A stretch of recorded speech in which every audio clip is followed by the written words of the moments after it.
স্বামীর পায়ের নিচে স্ত্রীর জান্নাত, এটা কতটুকু সত্য?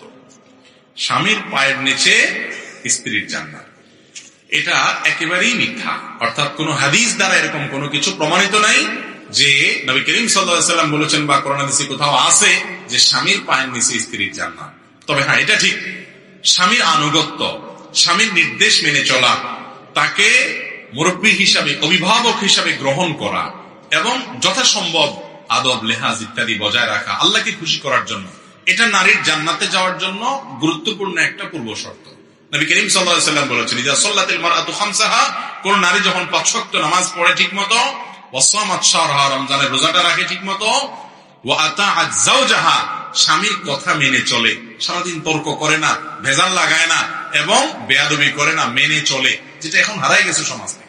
দিনদার অনেক পর্দানসীন, অন্য অনেক ক্ষেত্রে দিনদার মেয়েদের মধ্যেও নেই, আল্লাহ মাফ করুন। এটা কারণ একটা হাওয়া চলছে, এই হাওয়াটা শয়তান চালাইছে, মেয়েদেরকে নানা রকম উস্কানি দিয়ে তাদেরকে স্বামীর অবাধ্য করে দিচ্ছে। অথচ একজন ইমানদার নারী তার জান্নাতে যাওয়ার জন্য এটা একটা পূর্ব শর্ত। ওয়াহাফিজাত ফারজাহা, এবং যদি নিজের ইজ্জত সম্মানকে হেফাজত করে, কোন গুনাহে লিপ্ত না হয়, তাহলে সেক্ষেত্রে সে জান্নাতের ৮ দরজার যে কোনো গাড়ি প্রবেশ করতে পারবে।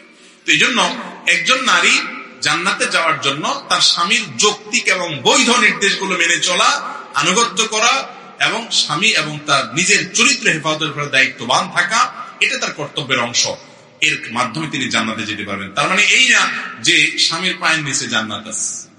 এবং এই জাতীয় অনেক কথা আমাদের সমাজে আছে। আরেকটা আছে আল জান্নাত তাহতা আকদামিল উম্মাহাত, অর্থাৎ মায়ের পায়ের নিচে সন্তানের জান্নাত।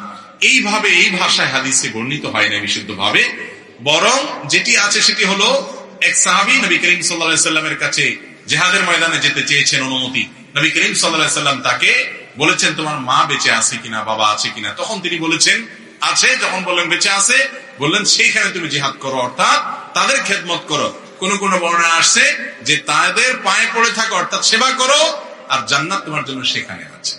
এর মাধ্যমে নবী সাল্লাল্লাহু আলাইহি ওয়াসাল্লাম বুঝিয়েছেন মূলত যে মা বাবার খেদমত, সেবা, তাদের দায়িত্ব পালন করা, তাদের প্রতি আদব লেহাজ বজায় রাখা, তাদের খেয়াল খোঁজ খবর রাখা, এটা সন্তানের কর্তব্য। এর মাধ্যমে সে জান্নাত পাবে।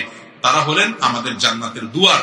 নবী করিম সাল্লাল্লাহু আলাইহি ওয়াসাল্লাম অন্য এক হাদিসে আসছে বলেছেন যে রিদার রাব্ব ফি রিদাল ওয়ালিদাইন ওয়া সাখাতুর রাব্ব ফি সাখাতিল ওয়ালিদাইন, মা বাবা খুশি তো আল্লাহ খুশি।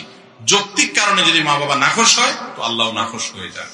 এই জন্য সেটা ঠিক আছে। তাই বলে আমরা আপনার যেটা হাদিসে না, বিশেষ করে স্বামীর পায়ের নিচে স্ত্রীর বেহেশত বা জান্নাত, এরকম কথা বলবো না।